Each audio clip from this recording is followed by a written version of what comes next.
কোরবানির দিন এই 10টি কাজ কখনোই করবেন না। যদি এই 10টি কাজ করেন তাহলে আপনার কুরবানি কবুল নাও হতে পারে। নাম্বার 1, কোরবানির আগে কোনো কিছু খেতে পারবেন না। আর সবথেকে উত্তম হলো কুরবানির গোশত সর্বপ্রথম খাওয়া।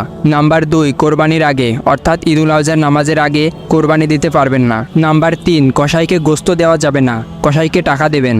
নাম্বার 4, ভাগে কোরবানি করলে আনুমানিকভাবে কোরবানির গোশত ভাগ করা যাবে না। নাম্বার 5, একটা পশুর সামনে অন্য একটা পশুকে জবাই করা যাবে না।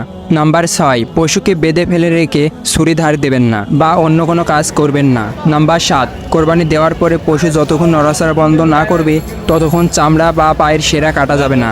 নাম্বার 8, কোরবানির গোশতকে কাফের বা মুশরিককে দেওয়া যাবে না। নাম্বার 9, কোরবানির মাংস বা হাড্ডি বিক্রি করা যাবে না। নাম্বার 10, কোরবানির দিন কোরবানির নিয়তে হাঁস মুরগি জবাই করে সেটি কোরবানি দেওয়া যাবে না। হে আল্লাহ, আমাদের সকলের কোরবানিকে কবুল করে নিয়েন। সবাই কমেন্টে একবার লিখি আমিন।